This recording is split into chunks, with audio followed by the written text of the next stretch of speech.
Guarantees Amendment Bill, first reading. I call Dr. Jackie Blue. Thank you, Mr. Speaker. I move that the Consumer Guarantees Amendment Bill be now read a first time. Mr. Speaker, this bill amends the Consumer Guarantees Act 1993 to improve its operation in two areas. Firstly, extended warranties, and secondly, the supply of goods and services by suppliers through a competitive bidding process using an online trading facility. Mr. Speaker, at the appropriate time, I will be requesting that this bill is referred to the Commerce Select Committee. For simplicity, I will use the abbreviation CGA when talking about the Consumer Guarantees Act. I would like to first acknowledge the support and assistance I received from James Ryan, an advisor in the Ministry of Consumer Affairs. James is a passionate advocate for consumer rights and in particular for the two aspects of this amendment bill. James was a driving force in getting this bill drafted in a timely way. I would like to thank him for his enthusiasm and hard work and wish him well in his career. Mr. Speaker, I'd like to talk firstly about online sales. The current situation is if a consumer wins a competitive online auction from a professional seller, the consumer is not covered by the CGA. If the consumer, however, hits the Buy Now button, they are. This is an anomaly and needs to be clarified. Unfortunately, there is evidence that unscrupulous sellers are using this loophole to sell inferior products, which means that the buyer has no protection under the CGA. Increasingly, competitive online auctions are a way New Zealanders buy products. There are a number of online auction sites, but Trade Me would be the most used website for online transactions. Mr. Speaker, an astonishing 2.5 million New Zealanders are members of Trade Me. They complete around 280,000 online trades a week and over 1 million a month. It is estimated that over 15,000 New Zealand businesses sell on Trade Me. Those consumers that buy through the competitive online auction process fall through a loophole in the current form of the CGA. Specifically, the CGA provisions do not apply to professional sellers when items are sold through a competitive auction. Currently, the loophole allows unscrupulous professional sellers to sell poor quality products without fear of comeback. Amongst those people taking advantage of this loophole are some motor vehicle traders. I was extremely concerned to hear reports that at the motor industry forums run in 2008, the Motor Trade Association was actively advising car salespeople to make use of the loophole to dispose of older or less reliable stock before it got closed up through legislation such as this. Mr. Speaker, Trade Me has been arguing for this loophole to be closed for 5 years. So has Consumer New Zealand and the Ministry of Consumer Affairs. We must do it now. This is urgent. Put it simply and bluntly, New Zealanders are being ripped off. Currently, the only recourse disgruntled buyers have is through a disputes tribunal.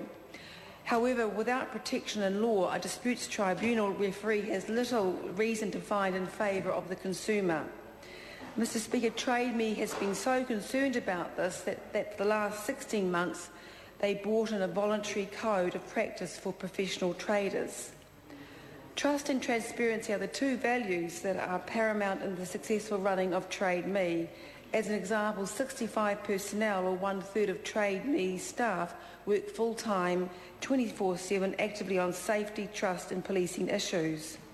Last year, Consumer New Zealand found traders selling hundreds of new computers on Trade Me with a starting bid of just $1 less than the buy now price.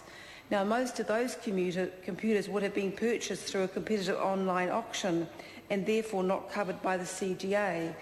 It's not hard to imagine the distress of a consumer having bought a brand new expensive computer which malfunctions shortly afterwards, finding out they have no cover whatsoever. It was the view of Consumer New Zealand that unfortunately unscrupulous traders were using this legal loophole to avoid the CGA and their responsibilities. I would now like to talk about extended warranties. A consumer can buy an extended warranty for a huge range of items, from bread makers to plasma televisions and even for furniture. Consumer New Zealand has noted that customers' uncertainty about their legal rights and their insurance cover creates an opportunity for retailers to sell extended warranties. The cost can be significant, up to 15% of the purchase price. The fact is that often when a consumer buys an extended warranty, they are probably paying for protection the consumer is already entitled to under the CGA and other consumer laws, their home and contents insurance, or the manufacturer's warranty. In some cases, Consumer New Zealand has noted that the extended warranty offers less cover than the consumers are entitled to under the law. Under the CGA, manufacturers and retailers are obliged to guarantee that the products they sell be of an acceptable quality and be fit for their purpose. Most appliances, certainly the big ticket items, can be expected to perform well over many years, not just the period covered by the manufacturer's warranty. This means, Mr. Speaker, under the CGA, if the product fails when it's still reasonably new, the purchaser can have it repaired, or if that isn't possible, replaced, even if the manufacturer's warranty has expired. In these situations, there is no value or extra benefit in having an extended warranty. The CGA also offers broader cover than some manufacturer warranties imply. For example, if a product fails when it's reasonably new and it hasn't been misused, the manufacturer can't say the fault is because of wear and tear and refuse to repair it, even if the warranty says wear and tear isn't covered. In these cases, there is no additional benefit from an extended warranty that gives cover for normal wear and tear. The extended warranty may say it covers accidental damage, but so do most home insurance contents policies. For some people, Mr. Speaker, the hassle of getting legitimate repairs done using the CGA is daunting, and extended warranties are an attractive alternative form of protection. That, of course, would be a personal choice for consumers to make. Consumer New Zealand warns that, importantly, nothing in the warranty contract can reduce the consumer's rights under the CGA. If a purchaser has a faulty product, but they aren't getting compensation because of a restrictive clause in the warranty contract, the purchaser can challenge the contract using the CGA. Mr. Speaker, there are situations where an extended warranty is worth considering. These are when the warranty goes beyond the CGA. The warranty may give cover for a very long period in the form of an extended service contract. If the purchaser anticipates giving the item a heavy workload, such as a washing machine used by a family of 8, the purchaser may see their rights under the Act expire quickly, and an extended warranty may be of value in this situation.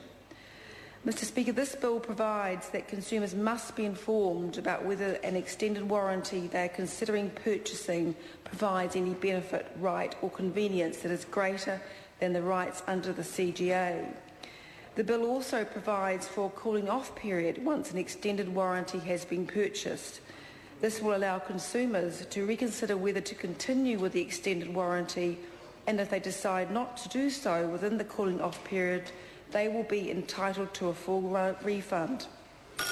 Consumer New Zealand made the comment that as consumer advisors they hear more from people who haven't bought an extended warranty and who are turned away by the retailer because they don't have an extended warranty, even though they don't realise it, but they are covered by the Consumer Guarantees Act.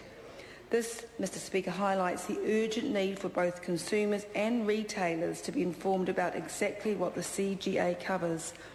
Mr. Speaker, I certainly hope that all parties will be supporting this bill through to Select Committee. It's all about protecting consumers. I commend this bill to the House. Thank you.